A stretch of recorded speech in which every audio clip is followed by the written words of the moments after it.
ኪዳነ ምሕረት እናቴ መጽሐፍ ቅዱስ ባል ሚስት ባልን ካገኘ በኋላ ቤተሰቡን እርግፍ አድርጎ እንዲተው አያዝም። እንደውም ያስጠነቅቃል።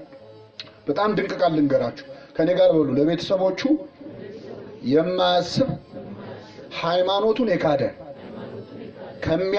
ከማያምንም ሰው የከፋ ነው። ምኑን የካደ?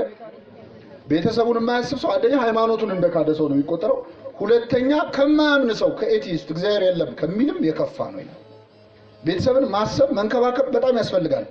አለመንከባከብ አግብቻለሁ በሚል ሰበብ ቅድሚያ ሰጣል። እንኳን ለትዳር ቀርቶ ለመንፈሳዊ ህይወቴም ቢሆን እኔ ጸሎት ላይ ነኝ፣ እኔ መንፈሳዊ ህይወት ላይ ነኝ በሚል ሰበብ ቤተሰብን ዞር ብሎ አለማየት ያስጠይቃል፣ ያስኮንናል። ጌታችን መድኃኒታችን ኢየሱስ ክርስቶስ ማርቆስ 7:12 ላይ አይሁድን ምን ብሎ ገሰጻቸው መሰላችሁ? አይሁድ ስለ ወጋችሁና ስርዓታችሁ ስትሉ የእግዚአብሔርን ሕግ ትጥሳላችሁ አላቸው። ምሳሌ አድርጎ የጠቀሰው ምንድነው? ሙሴ በኦሪት እናትና አባትን አክብር ብሎ ተናግሯል። እናቱን አባቱን የሰደበ ይሙት ይላል የኦሪት ሕግ። እናንተ ግን ሕጉን ትጥሳላችሁ አላቸው። ምን ብለን የምትጥሰው ካላችሁ አንድ ሰው አይሁድ ምን ያደርጋሉ መሰላችሁ? ይሄ የቤተ መቅደስ ግብር አለ የሚከፍ ቴምፕል ታክስ የሚባል እና ደግሞ ለመቅደስ የሚሰጥ እርዳታ አለ። ያን አንድ ሰው ሊረዳ ቁርባን መባ ሊያስገባ ሲል ለቤተሰቤ ምረዳውን ትቼ ነው ለቁርባን የምሰጠው ካለ ችግር የለውም፣ ቤተሰቦችን ባትረዳም ኃጢአት የለውም፣ ምንም ችግር የለውም ብለው የቁርባን ገንዘብ ያሉ ይቀበሉ ነበር። ስለዚህ ክርስቶስ እናትና አባትን ምን በል ተብሏል? አክብር የሚለውን ሕግ የቀደመውን ሕግ እንኳን ለወጋችሁ ለስርዓታችሁ ስትሉ ትጥሳላችሁ ብሎ ተናግሯል። ወላጆችን መደገፍ ያስፈልጋል። ከተጋቡም በኋላ ቢቻል ቢቀያየሩ ጥሩ ነው። ወላጅ ቢቀያየሩ ባልና ሚስት ስንት ስጋ ናቸው ብለን። ስለዚህ ሚስት የባልን ቤተሰብ ብትንከባከብ ባል የሚስት ምክንያቱም እሷ ቤተሰቧን ብትንከባከብ ለራሷ ቤተሰብ አይደላች ትባላለች፣ ትሳቀቃለች። ሚስት ብታረገው ባልም ቢያረገው ለቤተሰቦች ነው ቅድሚያ የምትሰጠው። ግን አንድ ስጋ ከሆኑ አንድ ቤተሰብ ከሆኑ ከተቻለ እሱ የሷን እሷ የሱን ቤተሰብ ቢንከባከቡ እግዚአብሔርም ይወደዋል፣ ጸጋ በረከትም ያገኛሉ። በመጽሐፍ ቅዱስ በጣም ጥሩ አማቾች አሉ። በመጥፎ ብቻ ሳይሆን በጥሩም የምንጠቅሳቸው። ለምሳሌ እዚህ በጣም ወርቃማ ምሳሌ የምትሆነን ሩት ናት። መጽሐፈ ሩት የሚባል መጽሐፍ ታውቃላችሁ? በሴት ስም ከሚጠሩ መጽሐፍ ቅዱስ ላይ ካሉ መጽሐፍት አንዱ ነው። አይሁድ በመከር ጊዜ የሚያነቡት እህል በሚታጨድ በሚወቃ ሰዓት የሚያነቡት ነው። ታሪኩ ከዛ ጋር ተያያዥ ስለሆነ ይቺ ሴት ባጭሩ ኖሃሚን የምትባል አማት ነበራት። የኖሃሚን ልጅ የዚህች የሩት ባል ሞቷል። ሁለት ሴቶች ነበሩ፣ ሞዓባውያን ናቸው። የኖሃሚንን ወንድ ልጆች ሁለት ወንድ ልጆች አገቡ። እየሰማችሁ ነው? ስንት ልጆች? ረሃብ ተነሳ። በረሃብ ምክንያት ሁለቱም ወንድ ልጆች ሞቱ። ሁለቱም ወንድ ልጆች ሲሞቱ ኖሃሚን ጠራቻቸውና እነዚህን የልጆቿን ሚስቶች ሩትና ኦርፋ ተብለው የሚጠሩ ማለት ነው ጠራቻቸውና አናገረቻቸው። ምን አለች? በቃ ሂዱ፣ በአይሁድ ስርዓት አንዲት ሴት ካገባች ባሏ ከሞተ ሌላ ወንድም ካለው እሱ የወርሳት ነበር፣ ዘር ለመተካት ያገባ ነበር። ግን እኔ አርጅቻለሁ፣ ከዚህ በኋላ ወልጄ ለእናንተ ባል የሚሆን ልሰጣችሁ ስለማልችል በሰላም ሂዱ ብላ አሰናበተቻቸው። ኦርፋ እግዚአብሔር ይስጥልኝ ብላ ሄደች፣ መብቷ ነው ስላሰናበተቻቸው። ሩት ግን በፍጹም አለች፣ በሄድሽበት አብሬሽ ሄዳለሁ፣ አምላክሽ አምላኬ፣ ሀገርሽ ሀገሬ፣ ህዝብሽ ህዝቤ ይሆናል አለች። ሩት ተከትላት ልብ አድርጉ፣ በረሃብ ዘመን ነው ሄደች። በጣም ብዙ ታሪኩን ቤት ስትገቡ ወይም ከዚህ በፊት ያነበባችሁት አላችሁ። በጣም ድንቅ ታሪክ ነው። ብዙ መስዋዕትነት ከፈለች። ምንም አታረግላትም እኮ አማቷ ናት። ምን እንደውም የኛ ትርጓሜ ምን ይላል? ሩትን ሲያደንቃት ከሞተች አቴቴ ምን አለኝ ካማቴ አትልም ይላል። ምን ማለት ነው? ሚስቴ ከሞተች በኋላ ካማቴ ምን አለኝ የሚል ሰው አለ አይደል? እንደዛ አላለች። አሮጊት መሆኗን ታውቃለች፣ እንደማትጠቅመት ታውቃለች፣ እንደማትወልድ ታውቃለች። ዘመድ የላትም፣ ልጆቿ ሞተዋል፣ ባሏ ሞቷል። ከረሃብ ሀገር ነው የመጣችው። ግን ምንም ቢሆን ልከተላት ብላ ተከተለቻት። አማቷን አልተወችም። እቺ በጣም ድንቅ ምሳሌ ነች በእውነት። ሚስት እንኳን ባሏ በህይወት ኖሮ ቀርቶ ባሏ ከሞተም በኋላ ለባሏ ቤተሰብ እንክብካቤ ማድረግ ግዴታ አለባት። ምን ተጠቀመች ካላችሁ በጣም ባጭሩ ልንገራችሁ። የክርስቶስ አያት ሆነች። ክርስቶስ ከሷ ተወለደ። እሷ የወለደችው እሴይን ነው። እሴይ የወለደው ማን ነው? ዳዊት ነው። ክርስቶስ የተወለደው ከማን ዘር? ከዳዊት ዘር። ስለዚህ አማቾቻችሁ ብትንከባከቡ ይሻላችኋል ማለት ጥሩ። በኋላ የምትማጠብ አሁን እሷ እንደው አስባ አሰላስላ እኔ እሱን ስወልድ ዳዊትን ወልዳለሁ፣ ዳዊትን ስወልድ ዳዊት ወልዶ ብላ ነው አይደለም። የማትጠብቁት ጸጋ አለው ለአማቿ ያሳየችው ፍቅር ማለት።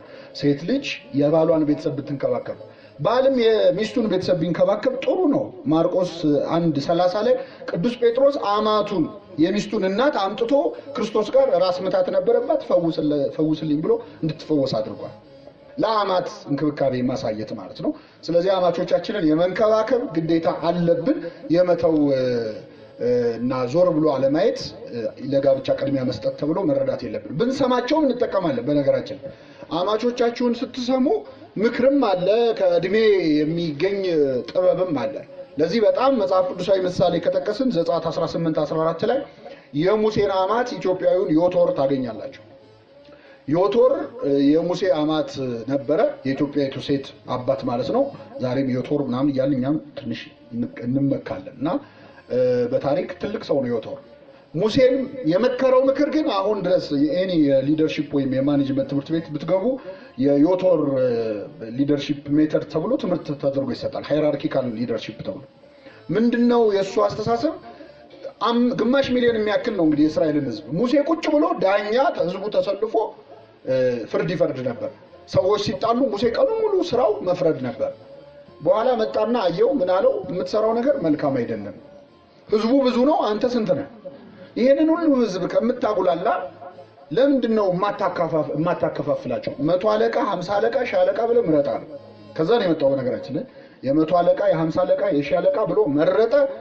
ከዛ ያልተማከለ አስተዳደር ወይም ዲሴንትራላይዝድ የሚባለው ሊደርሺፕ ሜተድ የተገኘው ከሱ። አማቾቻችንን ብንሰማ ጥሩ መሪ መሆን ይቻላል ነው።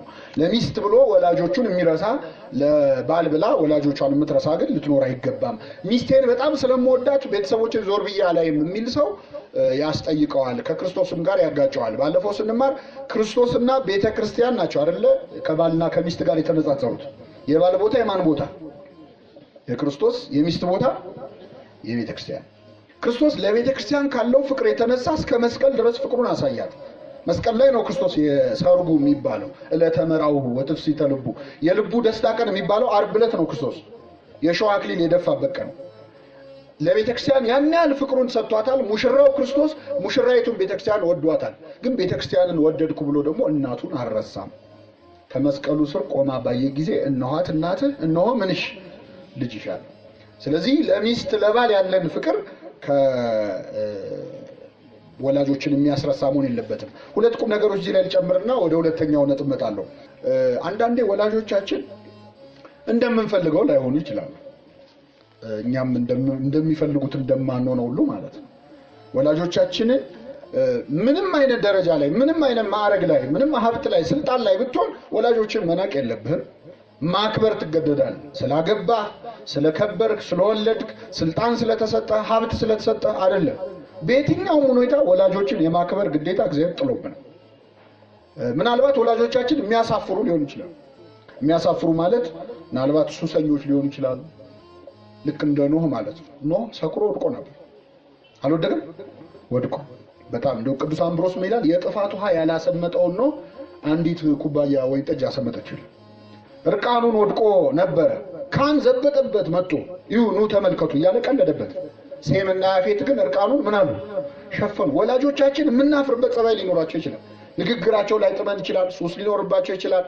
ክፉ አመል ላይማሩ ይችላሉ። ሰው ፊት ለማቅረብ የሚያሳፍር ነገር ሊያሳዩ ይችላሉ። ግን ወላጆቻችን ናቸው። ይሄ የሚቀየር እውነት። ጨቅጫቃ ሊሆን ይችላል። አንዳንዴ እኔ እኮ እናቴን አባቴን አልጠላም አከብራለሁ፣ ግን አልከበር ሲልስ ይላል አንዳንድ ሰው።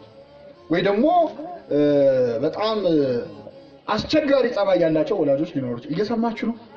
አስቸጋሪ ጸባይ ወላጆቻችን ሊኖራቸው ይችላል። ግን እኛም እኮ እንዴት ሆነን እንዳደግን ትንሽ ወደ ኋላ ሄድ ብሎ ማስታወስ አይገባም። ወላጆቻችን የሚናገሩት አልጥመን ካለ ትናንትና እኮ ሽንት ቤት ሄደን መጸዳጃ